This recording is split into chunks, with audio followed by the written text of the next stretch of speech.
నమస్తే. ప్రస్తుతం మనం పెద్దంబర్పేట దగ్గరలోని కోయడ గ్రామంలో ఉన్నాం. ఏదైతే 5 రోజుల క్రితం ఒక సెల్ఫీ వీడియో సోషల్ మీడియాలో చాలా హల్చల్ చేసింది. పల్లపు గోవర్ధన్ అనే వ్యక్తి సూసైడ్ చేసుకోవడం జరిగింది. ఏదైతే 4 సంవత్సరాల నుంచి ఒక అమ్మాయిని, ఒక మహిళని, సరిత అనే మహిళని ప్రేమించి పెళ్లి చేసుకొని, ఆళ్ళ తల్లిదండ్రులకు తెలియకుండా ఒక కొడుకును కూడా కనడం జరిగింది.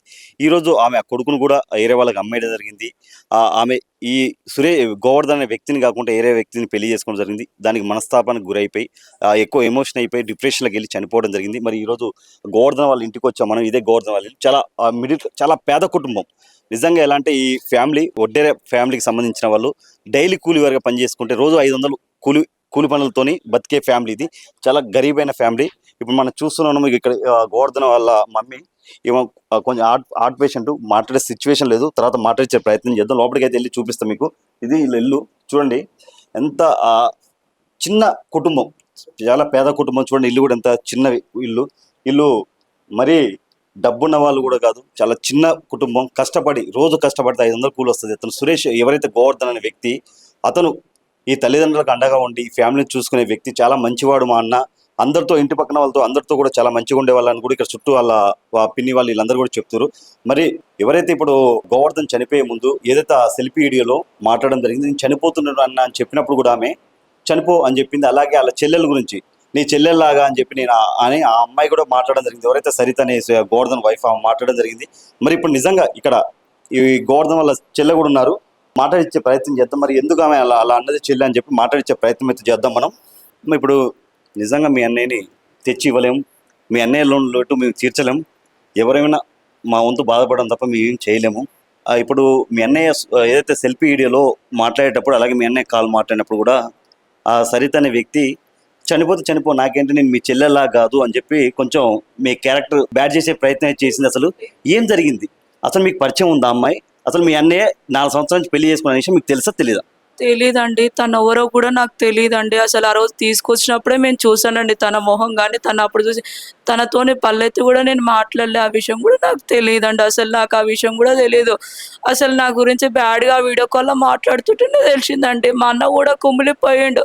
మా అన్న ఒక్క మాట తిట్టాడండి నన్ను. అసలు తిట్టడు. మా అన్న నార్మల్‌గానే ఉంటాం. ఎందుకంటే మా ఇంట్లో ఎక్కువ మేమందరం ఫ్రీగా ఉంటాం, హ్యాపీగా ఉంటాం. ఏదైనా షేర్ చేసుకుంటాం గానీ, ఇది షేర్ చేసుకోలేదండి మా అన్నయ్య. అనరాని మాటలు అన్నది మా అన్న నన్ను. అంటే అంటే గలీజ్‌గా తిట్టింది, బ్యాడ్‌గా తిట్టింది. అసలు తన గురించి నాకు తెలీదు. తన గురించి నా గురించి ఎందుకు అనాలి అసలు నేను అంటాం. మా అన్నయ్యని కూడా తిట్టింది. మరి వాడుకొని ఇన్ని రోజులు వాడుకొని అంటే ఏందది?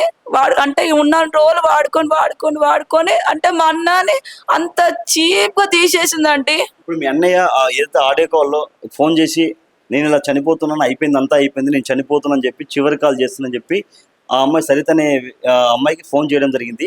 చనిపో నాకేంటి అని చెప్పి కూడా మాట్లాడడం జరిగింది. మనం ఎంత శత్రువునైనా సరే చనిపోకుండా ఉండడానికి ఆపే ప్రయత్నం చేస్తాం. మరి ఎందుకు ఎందుకంటే ఒక సాటి మహిళగా ఎందుకు ఆ అమ్మాయి అలా చేసింది అనుకోవచ్చు? ఏమంటామండి, అసొంటి ఆడదాన్ని ఇక భూమి మీద ఉంచొద్దండి. సంపినా గాని నష్టం ఏం లేదండి. నేనొకటి చెప్పాలంటే అది బలి తెగించి పోయింది ఆడిదది. నేను చెప్పాలంటే ఒకటి. బలి తెగించిపోయింది. ఉన్నన్ని రోజులు నా అన్నని వాడుకుంది జీవితం మొత్తం. జీవితం లేకుండా విసుకొచ్చేటట్టు చేసింది. అంత అసహించి, అంత బాధ పెట్టింది, అంతా తిట్టిపిచ్చింది. వాళ్ళ అన్నదమ్ములతో కొట్టించింది మా అన్నని. మా అన్న ఒకరికి అన్యాయం చేయడంటే ఒకటి చెప్పాలంటే, మా అన్న ఒకరిని చేయడు, ఒకరు మోసం చేయడు, ఒక అన్యాయం చేయడు. అది ఏడికలు దాపరిచిందో శనేశ్వర్ లేక నా అన్న ఎంట తలిగి నా అన్నని ఆగం చేసింది. మొత్తం మా అన్న కూడా 1 వీక్ సరిగా ఆ తిండి కూడా సరిగా తినలేదండి. దాన్ని తిట్టడం వల్ల కొంచెం ఇంత అని మా అన్న మంచిగా ఉంటాడండి. ఎవరితోనో షేర్ చేస్తాం. మా తమ్ముళ్ళు కూడా మా అన్న గురించి మంచిగా ఉంటాడు, ఫ్రీగా ఉంటాడు. మన తాతయ్య కూడా చనిపోయినప్పుడు కూడా ఎంత ఫ్రీగా ఉండంటే అంత ఫ్రీగా ఉండు. కానీ ఈ విషయం కూడా షేర్ కూడా చేసుకోలేనంత పరిస్థితి స్టేజ్‌కి తీసుకొచ్చిందంటే అది ఎంత టార్చర్ పెట్టాలో చెప్పండి మీరే ఒక మాట. ఇప్పుడు మీ అన్నయ్యని ఎవరైతే ఇప్పుడు సరిత అనే ఇంటికి తీసుకెళ్ళి వాళ్ళ రిలేషన్‌తోని కూడా కొట్టించింది, వాళ్ళ ఫ్యామిలీ మెంబర్స్‌తో అని చెప్తారు. అసలు ఎందుకు కొట్టేవాల్సి వచ్చింది? మీ అన్నయ్య ఎందుకు వెళ్ళాడు అసలు? అంటే ఆ 1 వీక్ అంటే పెళ్లి పెట్టుకోరంటే దాంది. అంటే ఇంటికి ఒక 2 వీక్స్ ముందు వచ్చింది. 2 వీక్స్ ముందు వచ్చింది. సరే ప్రేమించుకుంటున్నానని ఒక డ్యాడీకి, మమ్మీకి ఇన్ఫర్మేషన్ ఇచ్చిండు. 1 డే ముందు ఇచ్చేసిండు. అయితే ఇట్లా సరే తీసుకురా బిడ్డ, ఇష్టం ఉంటేనే తీసుకురా అని చెప్పిండు. సరే అని తీసుకొచ్చింది. ఆ రోజు ఇంటికి కూడా వచ్చింది. సరే తీసుకొచ్చి నార్మల్‌గా మాట్లాడింది. సరే ఇష్టమా అని 2 టైమ్స్, 3 టైమ్స్ అడిగింది. ఇష్టమే మెల్లగా మాట్లాడింది. ఇష్టమే అని. సరే డాడీ మమ్మీ ఏమన్నారు అంటే, అమ్మ నాకు ఓ బిడ్డ ఉందమ్మా, మమ్మీకి అన్నయ్య మళ్ళీ ఏమన్నాడంటే నెక్స్ట్, మా అంటే మమ్మీ హార్ట్ పేషెంట్, ఏదైనా ఉంటే ఓపెన్ గా చెప్పేస్తే నీకు ఏదైనా ఉంటే అంటే కూడా, అంటే ఏ విషయం ఏం సరిగ్గా చెప్పలేదు డాడీ. ఓపెన్ గా మమ్మీ డాడీ ఓపెన్ అయిపోయారు వాళ్ళ ముందర, అన్ని విషయాలు చెప్పేసి ఏమని చెప్పాడు. తను పోతే తను మా కొడుకు పోతే కొడుకు కూడా రాడన్న దానికి ఆల్రెడీ ముందే చెప్పిండు. ఎందుకు అంటే మీ డాడీ ఆ మాట ఎందుకు చెప్పాల్సి వచ్చిందంటే ఆమె ఏమో, చూసినప్పుడు అది డౌట్ తన విషయంలో డౌట్ వచ్చింది. ఎందుకంటే ఇప్పుడు లేడీస్ నమ్మే ఛాన్సెస్ లేదండి. ఎందుకంటే జరుగుతూనే ఉన్నాయి బయట ఒక ఇష్యూస్ జరుగుతున్నాయి. ఎందుకు డాడీ అందుకే భయానికి నా కొడుకుకి ఏమైనా అవుతుందా, రేపు నాడు ఆల్రెడీ అనేసి అన్నమాట, కొడుకు పోతే కొడుకు రాయని కూడా అన్నాడండి డాడీ. ప్లస్ అందులో మా అమ్మ హార్ట్ పేషెంట్, ఏమైనా అయితే తట్టుకోలేదు, ఏదైనా ఉంటే ఓపెన్ గా చెప్పు. ఎందుకంటే పోలీస్కి వెళ్తే ఇప్పుడు పోలీసు లేడీ ఏంటంటే నార్మల్గా ఏమన్నా ప్రాబ్లం అవుతుంది, ఏమన్నా అవుతాయి మేము పోలీస్ స్టేషన్ లో పడతాం అమ్మ, లేదంటే నీకు ఓపెన్ గా చెప్పాను కూడా ఆల్రెడీ చెప్పేసిండు. తను అంతా చెప్పినాక కూడా నన్ను టార్చర్ పెట్టినాను. నేను మొన్న అంటే మేము రీసెంట్ గా ఒక 1 day ముందు వెళ్ళినామాట పోలీస్ స్టేషన్ కి, నన్ను టార్చర్ పెట్టింది. దాన్ని అయితే 4 years ఎందుకు పెళ్లి చేసుకున్నావు, ప్లస్ అందులో కొడుకుని ఎందుకు కన్నావు, మరి ఆ రోజు కూడా వెళ్ళిపోదు. మళ్ళీ ఈ రోజు పోలీస్ స్టేషన్ కి వెళ్తే ఏమంటుంది, సరదా కన్నదంట కొడుకుని. ఎంత బలిచి తెగిచిపోయింది ఆడిది. అంటే దీన్ని చూసి ఇంకొకరు నేర్చుకోవాలి ఆడోళ్ళు. ఒక మాట చెప్పాలంటే ఇంకొకరు నేర్చుకోవాలా అంటే, కన్న తల్లులకి కోత ఇదే, నా కొడుకులకి ఎప్పటికీ జీవితాంతం మాలాంటి వాళ్ళ ఫ్యామిలీ బాధపడాలా చెప్పండి, మీరే చెప్పండి. ప్లస్ అందులో మా అన్నయ్య నా పెళ్లి చేద్దామని ఇంకో ఉన్నాడు, మా అన్నయ్య పెళ్లి చేద్దాం 6 months సెటిల్ చేశాను కూడా ఒక విషయం చెప్పిండు అనమాట. ఆ విషయం ఇట్లా మాట్లాడినాక సరే చేశాను చెప్పిండు డాడీ కూడా, ఓ ధైర్యం చెప్పిండు. సరే నాయన ఏ విషయం చెప్పలేదు అనమాట. వాళ్ళు ఎట్లా కొట్టిరంట అన్నని మరీ టూ మచ్. ఎట్లా ఆ రోజు కూడా కొట్టేటప్పుడు కూడా ఏం బ్యాడ్ వర్డ్స్ అన్నారో వాళ్ళు మన ఫ్యామిలీ విషయంలో. వాళ్ళ అన్నయ్య వాళ్ళు కూడా తిట్టరని గ్యారంటీ ఏందండి, కొట్టిరు కదా, తిట్టరని గ్యారంటీ ఏంది. మా అన్నయ్యని ఫుల్ కొట్టిరండి, బ్యాడ్ వర్డ్స్ కూడా వాళ్ళ అన్నయ్య తిట్టిరండి. చెప్పుకోలేదండి, అంత హింసించింది మా అన్నయ్యని, అంత హింసించి. మా అమ్మ డాడీ ఒక్క మాట అన్నారు, మా అన్నని ఏమంటారు తెలుసా, కొడుక అన్నారండి. అయ్యా అంటే వాళ్ళ డాడీ రూపంలో పిలుచుకుంటాడు. మా అమ్మకి డాడీకి అక్కడ డాడీ లేడు, ఇక్కడ వాళ్ళకి లేరు, అయ్యా అని పిలుచుకుంటారు. మాకు మేనమామలు కూడా లేడు. ఆ రూపం చూసుకున్నా ఇన్ని రోజులు మేము బతికినా మురిచిపోయినాం. మాకు ఎవ్వరు లేకున్నా కానీ మా మా అన్న లాంటి వాళ్ళు ఉన్నారని, వాళ్ళ డాడీ లాంటి వాళ్ళు ఉన్నారని వాళ్ళంతా ఉన్నారనమాట. ఇప్పుడు ఆ రూపం పోయింది, మా అయ్య పోయిండు, నాకు అన్న పోయిండు, మా తమ్మునికి అన్నయ్య పోయిండు, ఇంతమంది బలగంలో వెళ్ళిపోయిండు అండి. మా అన్నయ్య పులి అండి. మా అన్నయ్య ఏ దానికి తల వంచాడు మా అన్న, ఏ దానికి ఆ విషయంలో ఎట్లా ఏం చేసిందో అంత హింసించింది. ప్లస్ ఆ ఇంట వాళ్ళ అన్నరాని మాట్లాడినారు, మా అన్నని ఎంత కొట్టిందో, టార్చర్ పెట్టింది. మరి ఏం జరిగిందని వాళ్ళ అన్నయ్య విషయం అడగాల కదండి, అడగలేదు. ఎందుకు కొడతారు, కారణం ఏమిటి కొడతారు.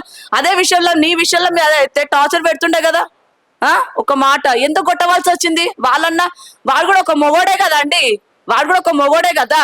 ఇప్పుడు ఎవరైతే మీ అన్నయ్యని కొట్టారో ఆ ఫ్యామిలీకి సంబంధించిన మీ అన్నయ్యని కొట్టడం వల్లే మనస్తాపానికి గురయ్యి సూసైడ్ చేసుకుని అనుకోవచ్చా, లేదంటే ఇంకేరే కారణాలు ఉండదు?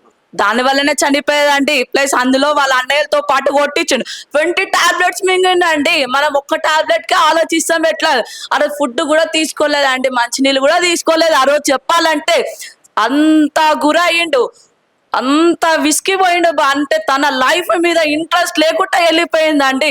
తనే ఒక ప్రపంచం అన్నట్టుగా, ఇదే జీవితం లాస్ట్ అంటే అంత విసిగించింది. ప్లస్ అంత అంటే అంత నమ్మించింది. పెళ్లి చేసుకుంటాను కూడా 1 week నీతో పాటే ఉంటాను, పెళ్లి పనులు కూడా అన్ని విధాలుగా అన్ని చేసుకుందండి. తర్వాత పెళ్లి చేసుకున్నాక కూడా నా టార్చర్ పెడుతుంది, కాల్ చేసిందని కూడా పెట్టింది. నీకు ఇష్టం ఉంటేనే కదా మాట్లాడింది ఇన్ని రోజులు. మా అన్న సంసారం కూడా చేసింది నీతోని. ఒక మాట అమ్మా, పోలీస్ కేసు పెట్టారు. మీ అన్నయ్య అంటే ఎక్కువ అతి మంచోడు అనిపిస్తుంది. ఎందుకంటే వాళ్ళ భార్య ఇప్పుడు ఆల్రెడీ పెళ్లి చేసుకున్న భార్య మళ్ళీ ఇంకొని పెళ్లి చేసుకుంటుందంటే పెళ్లి పనులు కూడా చూస్తూ సామాన్లు కార్లో తీసుకెళ్ళి అక్కడ వేసినంటే మీ అన్నయ్య ఎంత మంచివాడో. మీ అన్నయ్య మంచితనాన్నే ఈరోజు ఆ అమ్మాయి ఆసరగా తీసుకొని మీ అన్నయ్యని సూసైడ్ చేసుకునేటట్టు చేసింది అనుకోవచ్చా? అవునండి, వస్తాడు కదా అని మాయ మాటలు అప్పటిదాకా చెప్పిందండి. ఆ రోజు ఇంటికి వచ్చింది కదా, మాయ మాటలు వస్తుంది కదా, ఎక్కడేం పోతుంది అన్నట్టుగా అంతాను. అంత లోపే ఇట్లా పెళ్లి కూడా చేసుకుందంటే అది విషయం కూడా మా అన్నయ్య కూడా తెలీదు. పెళ్లి చేసుకున్న వాడి విషయం అడగనిక కాల్ చేస్తే అది ఆ విధంగా కొట్టించిందండి. వాళ్ళ అన్నయ్యలతో టార్చర్ పెడుతున్నా అని చెప్పిందంట. 4 years టార్చర్ పెట్టింది. ఆ 1 week 5 days టార్చర్ పెడతారా అండి? పోలీస్ కంప్లైంట్ ఇస్తారు కదా ఎవరైనా. ఒక మాట, నువ్వు అన్నయ్యతో కొట్టించినావు, రేపు నాడు ఇంకో ఏమైనా చేస్తాను పోలీస్ కేసు పెట్టాలి కదా అండి. మీ అన్నయ్య పుట్టిన అబ్బాయి ఎక్కడ ఉన్నారు? ఆ అబ్బాయిని మీ అన్నయ్య అమ్ముకోమని చెప్పాడని చెప్తుంది, మీ అన్నయ్య అమ్మాడని చెప్తుంది. మా అన్నయ్య అమ్మాలంటే ఆ వీడియో కాల్ లో పడుతుండే కదండి. ఒక మాట మీరే చెప్పండి. మా అన్నయ్య అది టార్చర్ వల్ల ప్లస్ చిన్న పిల్లవాడు ఏం తెలియని వయసులో ఆ పిల్లగాడిని అమ్ముకుంది ఎంతమందిని ఇది వరకు ఏం చేసిందో మనకు తెలియదు. మన విషయంలో బయట పడ్డది ఇదంతా దాని బండారం. సరిగ్గా పెళ్ళైంది వేరే అబ్బాయితో, వేరే అబ్బాయితో అయ్యిందంట అండి. మరి రేపు ఆ అబ్బాయి కూడా ఇదే పరిస్థితి రావాలని నమ్మకం ఇక రాదండి అంటే గట అది చేసుకున్నాను కన్నా కొంచెమన్నా నల్ల లాంటి వాడిని చెప్తున్నా, ఒక విషయం చెప్తున్నానా, దాన్ని పోలీస్ స్టేషన్ లో కేసు పెట్టడం బెస్ట్ అన్న నేను చెప్తున్నా. ఇంకొకరికి జరగొద్దు అంటే నువ్వు పోయి పోలీసు వాళ్ళకి అప్పచెప్పడం బెస్ట్. ఎందుకంటే నీ జీవితం ఆగం కావద్దని అడుగుతున్నా, ఒక అన్నలాగా నేను రిక్వెస్ట్ చేస్తున్నా. నన్ను అన్నదాన్ని ఒక మాట్లాడుతున్నా కానీ మేము ఒకరికి మేలు కోరటం కానీ ఇంకొకరిని ఆగం చేసేవాళ్ళం కాదన్న. మా అన్న అసొంటోడు. పోలీసులు ఏం చెప్తారు చివరిగా ఏం చెప్తారు అంటే పోలీసులుగా ఇప్పుడు ఆ రోజు పిలిపించారంట, ఈ రోజు పిలిపించారు. మేము వాళ్ళు ఉన్నప్పుడు మాట్లాడిస్తే ఏదో ఒకటి పడుతుంది కదా అండి. తను ఎట్లా చెప్తే ఇట్లా అంటే మేము పోలీసులు మా అన్న చనిపోయిన బాధలో ఉండి మేము తిరుగుతుంటే కూడా ఏది కేసు అనేది పెట్టినాక కూడా ఏ రెస్పాన్స్ లేదు. మేము కాల్ చేసేదాకా ఏం చేసేదాకా చెప్తలేరు, మాకు ఏ విషయం చెప్తలేరు. ఏంది అది పోలీసులు మా అమ్మ మీదకే రివర్స్ అయిపోతారు. కోపం వచ్చి కొట్టరా అండి ఎవరైనా? కొడతారా కోపం వచ్చి కొడతారు. ఆమె కొట్టినందుకు మీకే రివర్స్ పెడతాను అంటే ఆడదానికే ఉంటదా అండి? ఈ రోజు రేపు మగోనికి ఉంటదా అండి? అంటే వాళ్ళు భూమి మీద కానీ ఇసొంటోళ్ళకే దార పోస్తారా అండి? ప్రాణం వాళ్ళకి జీవితం అదే లాస్టా? పోలీసులు అంటే ఇక గదే అంటారంటే రివర్స్ మా మీదగా పెడతారంట. మరి మా అన్నకి న్యాయం జరుగుతుందని ఎంత నమ్మాలో ఎంత నమ్మొద్దో మాకు కూడా ఏం అర్థం అవుతలేదు. మేము ఏ విధంగా ఎవరితో పోరాడాలంటే మాకు పెద్ద ప్రాపర్టీ కూడా వెనక ఏం లేదండి, దాంట్లేక వెనకంగా పైసలు పెట్టే అంత మాకు సోమతి లేదండి. మేము హార్డ్ వర్క్ చేసుకుంటామండి, మాకేమీ లేదండి. పొద్దున్న లేస్తే కష్టపడతాడు. మా అన్న మా గురించి ఎక్కువ ఆలోచింది. ఉన్నదంతా దార పోసింది, మొత్తం ఉన్నది లేదంతా వాడుకొని ఇప్పుడు మా అన్న పైసలు కూడా పెడుతున్నట్టుంది. తెలియదు ఏముందండి ఇంకా క్యాబ్ అండి. ఇక తెలీదండి, ఆ విషయం కూడా తెలీదు ఇక మనకి. ఇక చెప్పాలంటే అక్క క్యాబ్ అంటే మేము ఓన్ హౌస్ అండి, రెంట్ ఉంటామండి, అక్కడనే ఉందండి. అది కూడా కారు మొత్తం అంటే కొట్టినట్టు రండి, నార్మల్ కొట్టినట్టు. అది మొత్తం ఎట్లా అంటే అట్లా అయిపోయిందండి క్యాబ్. నేను గట్టిగా కోరేది ఏంటంటే ఈరోజు ఒక్కొక్క మాట చెప్తుంది అని మీరు అంత సీరియస్ అవుతున్నారు కదా. పోలీసులు కూడా నేను ఒకటి చెప్పాలంటే తను చెప్పి కుసబెట్టి మాట్లాడిపించుడు కాదండి. మాకొకటి మీరు ఏదన్నా ఉంటే చెప్పి మాకు ధైర్యం చెప్పాలి. కానీ వాళ్ళకి అంటే మా ఇంట్లో మా అన్న చనిపోయిన మేము బాధపడి మీకు న్యాయం జరుగుతా మీ దగ్గరకు వచ్చినాం కానీ ఏం అది బలిదేసిన ఆడదానికి న్యాయం చేస్తారా అంటే మీరు? అంటే ఆడదానికే ఉందా భూమి మీద? మీకు న్యాయం జరగకపోతే మీరు ఎలా ముందుకెళ్ళాలి? నేను ఒక్కటే అడుగుతుంది ఏంటంటే పోలీస్ శాఖని ఈరోజు మా అమ్మ విషయంలో ఇట్లా రివర్స్ కేసు అది చాలా తప్పండి. పోలీస్ శాఖను కూడా అడుగుతున్నా, చాలా తప్పు. మీరు పైసలు తిన్నారు కాబట్టే మీరు మాకు న్యాయం చేసలేరు సరిగ్గా. నేను చెప్పాలంటే న్యాయం జరుగుతలేదు మాకు. మేము ఫోన్ చేసేదాకా ఏ రెస్పాన్స్ కాక మీరు చెప్పినట్టు ఇన్ని డేస్ విన్నాం. ఈ రోజు మాకు అర్థమైంది ఏంటంటే మీరు న్యాయం ఎంతవరకు చేశారని కూడా నేను నమ్మాలంటే మా నుంచి కూడా అవుతలేదు. ఎందుకంటే మేము ఏమైపోతామని మాకు మందే హార్ట్ పేషెంట్. తను ఏమయ్యేది తెలియదండి. ఒకటి అడుగుతా, మేమేంది మీకు ఏం కావాలంటే డీటెయిల్స్ అన్ని ఎవిడెన్స్ అన్ని కరెక్ట్ ఇచ్చామండి. మీరు రెస్పాన్స్ కావాలి కదా, తన ఇంటికి వెళ్ళి ఎంక్వైరీ చేయాలి కదా, ఏం సంగతి ఏందని చుట్టుపక్కల కూడా అడగాలి కదా అండి. ఇప్పుడు మా ఇంటికి వచ్చి కూడా మీరు ఇదేదాన్ని ఏం చూడలేదండి. ఆ రోజు వచ్చిరంటే మళ్ళీ ఎంక్వైరీ కూడా సరిగ్గా చేయలేదు. తన ఇంటికి వెళ్ళి కూడా ఎంక్వైరీ చేయాలి కదా, వాళ్ళ చుట్టుపక్కల ఏంది ఏం సంగతి అవన్నీ చేయాలి కదా. నేనేందంటే ఒకటి అడుగుతున్నా ఏందంటే ఈరోజు పోలీస్ స్టేషన్కి వెళ్తే అట్లా రివర్స్ అయిపోయింది కదా అంటే ఇప్పుడు కొట్టినందుకంటే మన్నని పోతే మన్నని తెచ్చిస్తారండి పోలీసులు. నేను ఒకటి అడుగుతున్నా, మన్నని తెచ్చేయమనండి, మాకు ఇంకేం ప్రాబ్లం ఉంటుంది? మన్నని తెచ్చేయమండి. ఇన్ని రోజులు మన్న పెట్టింది పోయింది అనుకుంటాం, ఉన్నలో దారపోషం అనుకుంటాం, ఎవరికో పెట్టింది అనుకుంటాం, బుచ్చం పోసిండేమో అనుకుంటాం. మా అన్న ఇన్ని రోజులు 4 years పెట్టింది కదా, ఎవరికో పెట్టింది అనుకుంటాం, ఏదో ఒకటి అయింది అనుకుని 4 years మన్నని తెచ్చియమనండి. మరి పోలీస్ శాఖని మరి మాకు న్యాయం చేస్తారా మరి పోలీసులు? నేను అడుగుతుంది ఏంటంటే ఒకటి, మా అమ్మ హార్ట్ పేషెంట్ అంటే మేము హార్డ్ వర్క్ చేస్తాము. మా తమ్ము కూడా కుమిలిపోయిందండి ఈడికే. మా అన్న పొద్దున్న లేసే పొద్దుగాల చూసుకుని నార్మల్ గా మాట్లాడుకునేటోళ్ళు తోడు లేదండి, దొలాడుతుండండి. మా అన్నయ్య మా తమ్ముడు ఎంత కుమిలిపోయినంటే అంత ఇప్పుడు మాట్లాడే అంత కూడా వానికి అంత లేదు, అంత ఇది మా అన్న ఇంత బాధపడిండా అన్నట్టుగా వాడు కుమిలిపోయిండండి, అంత బాధపడుతుంది మా తమ్ముడు అయితే చెప్పాలంటే. నేను వాడు మాట్లాడంటే కూడా వానికి మాట్లాడనిక కూడా లేదు, అంత ధైర్యం కూడా సరిపోతలేదు. మా అన్న ఇంకా బతికే ఉన్నట్టుగా అంత ఫీలింగ్ లోనే ఉండు, కానీ వాడు కోల్పోయి మాటలు వింటుంటేనే వాడు సగం అయిపోతుందండి మా తమ్ముడు. నేను చెప్పాలంటే నేను ఒకటే అడుగుతుంది ఏంటంటే, ఇప్పుడు తనని పిలిపించి అన్ని ఎవిడెన్స్ అని ఏమనంటే కొడుకుని వాడే అమ్ముకున్నట్టు చచ్చినని ముందే అబద్ధాలు ఆడొద్దంటే ఒకటి చెప్తున్నా, పోలీస్ శాఖను కూడా తను చెప్పిన దానికన్నా ఫస్ట్ మేము చెప్పింది, ఇప్పుడు మీ బర్త్ సర్టిఫికేట్ అంటే అన్ని క్లియర్ గా తీసుకొచ్చినాం. ఇప్పుడు వాళ్ళకే ఇవ్వచ్చు కదా అంటే రిటర్న్ అక్కడ బాబుని కూడా అక్కడనే ఇవ్వచ్చు కదా. నేను అడుగుతుంది ఏంటంటే ఎంక్వైరీ కూడా ఆ విషయంలో కూడా ఎంక్వైరీ చేస్తలే. మరి బాబుకు ఎవరికి ఇచ్చిన గట్టిగా అడిగితే బయట పడదండి. తను గట్టిగా అడిగితే కంపల్సరీ నేను అడుగుతుంది అందరు బయట అన్ని పడుతుంది. మా అన్నని ఏమేం చేసింది, ఏ తిరిగి టార్చర్ పెట్టింది అని కూడా బయట పెడుతుంది. ఫస్ట్ తనని గట్టిగా అడిగిన అనుకో కంపల్సరీ బయట పడుతుంది. నేను ఒకటి చెప్పాలంటే పోలీస్ శాఖను అడుగుతున్నా, తను చెప్పినట్టు విని పైసలు తిని అది చాలా తప్పండి. ఇంకా జరుగుతూనే ఉంటాయండి. మానసంటి వాళ్ళ కుటుంబాలంతా రోడ్ల పాలన అవుతారండి. నేను చెప్తుంది ఏంటంటే పోలీసు చుట్టూ తిరగవలసిందే, మాకు న్యాయం జరగాలి. ఇంకా చాలా కుటుంబాలు ఇట్లనే అవుతాయండి. ఇక ప్రపంచానికి ఇక ఇదే అవుతట్టుంది, ఇదే లాస్ట్ అవుతట్టుంది. కన్నోళ్ళంతా ఇదే, వాళ్ళు హ్యాపీగా ఉండే 100 years బతికే అంత ఛాన్స్ లేదండి. మా అన్న 28 years అండి, ఇడికే అయిపోయిందన్న మా అన్న జీతం. అది ఎంత హింసించి, ఎంత బాధ పెట్టి, ఎంత కుమిలిపోయి, ఎంత బాధపడి, ఎంత టార్చర్ పెట్టింది. మా మీద కూడా జాస లేకుండా చేసిందండి. నేను ఏం అనాలి, ఏ తిరిగి అనాలి మా అన్నని ఏంది ఇంత బాధ, మేము ఒక్క మాట అనుకోము, ఒక్కటి తిట్టుకోము, ఏ విధంగా ఏం మాట్లాడాం. మేము మంచిగా ఫ్రీగా ఉంటాం, మంచిగా ఉంటాం, అది ఇది అని మాట్లాడుకుంటాం. కానీ ఇది ఎంత హింసించి మా అన్నని ఎంత టార్చర్ పెట్టిందో, ఆ ఊరేసుకునేటప్పుడు కూడా మరీ ఎంత హింసిపోయిండో, ఎంత ఆ వీడియో కాల్ ఏమని మాట్లాడుతుందో సావు అని అంటుంది. అంటే దాని గురించి అన్నాడా మా చెప్పాలంటే దాని గురించి అన్నదా మా అమ్మ, దీని చేతుల్ని లాస్ట్ అని చెప్పి అన్నాడా దానమ్మ కూడా ఉంది కదా ఒకటి, దానమ్మ కూడా ఉంది కదా ఒకటి. ఇప్పుడు అదే పరిస్థితి నీకు వస్తే నువ్వేం చేస్తుండే తల్లి, నువ్వు అడుగుతున్నా ఇప్పుడు నీ బిడ్డ ఈ తప్పు చేసింది, నువ్వు మా ఇంటికి వచ్చి నువ్వు తల్లి అడుగుతున్నా, నువ్వు వచ్చి మా మీద ఎంత మొత్తుకుంటుండే, నీ అన్నదమ్మ మీ వాళ్ళ రిలేటివ్స్ ఎంతమందిని తీసుకొస్తుండే చెప్పవా? వాళ్ళ తల్లిని కూడా అడుగుతున్నా, వాళ్ళ అన్నదమ్మని కూడా అడుగుతున్నా నేను. అదే సిచ్యువేషన్ మీ చెల్లె కోసం మీరు ఏం చేస్తుండే నేను అడుగుతుంది. ఇప్పుడు మాది ఇట్లా కేసు విషయంలో ఇట్లా ఇంత దాన్ని చెప్పినట్టు వింటారు కదా, అదే లేడీస్కి అవుతే గట్లు ఉంటుండే. మరి మా అన్న మొగోడు కాబట్టి మాకు పోలీసులు ఏ రెస్పాన్స్ లేదు. మీ ఇంట్లో అవుతే అట్లా మాకు మమ్మల్ని ఎట్లా అంటే మమ్మల్ని రోడ్డు మీద చేస్తుండే, అంత హీనంగా చేస్తుండే మమ్మల్ని. అంటే అప్పుడు మీరు పబ్లిసిటీ అయిపోతుండే, ఇప్పుడు మాకు మీ మొగలం కదా పబ్లిసిటీ అయ్యే అంత మాకు లేదు. ఇక మీ లెక్క మాకు వెనకంగా పోలీసు కానీ ఇంకా వేరే హై లెవెల్ ఎవరు లేరు మాకు కూడా చెప్పాలంటే. నేను ఒకటి చెప్పాలంటే నేను అడుగుతుంది ఏంటంటే, లాస్ట్ ఒకటే గట్టిగా అడుగుతుంది ఏంటంటే, మా అన్నకు న్యాయం చేయాలి. అన్న లాంటి వాళ్ళ అన్నలు ఉన్నారు కదా అన్న, వీళ్ళని అడుగుతుంది ఏంటంటే మా అన్నకు న్యాయం చేయాలి. పోలీస్ స్టేషన్కి వెళ్తే ఈ విషయం బయటపడ్డది, న్యాయం చేశారని ఇక మీకే తెలుస్తుంది కదా అన్న, న్యాయం ఎంతవరకు చేసారో ఎంతవరకు చేయరో మా అన్నకి. కానీ ఏ కుటుంబానికి ఎవరికి జరగొద్దని నేను గట్టిగా మొక్కుతున్నాను, అడుగుతున్నా. అన్న వీళ్ళ అన్న రిక్వెస్ట్ చేస్తున్నా, అన్న మా అన్న లాంటిగా ఏ జీవితంలో ఎవరు మోసపోవద్దని, ఇట్లా తల్లిదండ్రుల కాదని మీరు కూడా మోసపోకురన్న.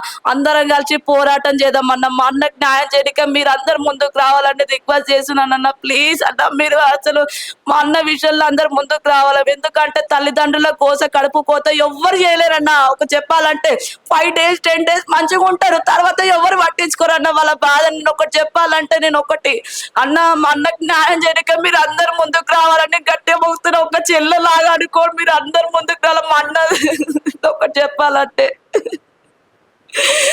నేను రిక్వెస్ట్ చేస్తున్నా, మీరు అందరు ముందుకు రావాలి. పోలీసు వస్తే పోలీసు ఇట్లుంది, మాది పేద కుటుంబం అన్న, నాకు ఎవరు దిక్కులేరన్న, పెద్ద దిక్కు మీరే అన్న లాంటి వాళ్ళందరూ ముందుకు వచ్చి మా అన్నకు న్యాయం జరగాలని గట్టిగా మొక్కుతున్నాను అన్న, మీరు రిక్వెస్ట్ చేస్తున్నాను అన్న. మా అన్నయ్య చనిపోవడానికి కారణం అది కదా. ఈరోజు పోలీస్ స్టేషన్కి వెళ్తే న్యాయం జరుగుతుందని ఇన్ని డేస్ పోలీస్ చుట్టూ తిరిగినాం. మా అన్న ఇట్లా పెట్టుకొని కూడా చనిపోయినాక కూడా మేము బాధతోనే వెళ్తే మా అమ్మకి అట్లా రివర్స్ అయిపోయింది, మీరే అంటే రివర్స్ కేసు అవుతుంది అంటుంది.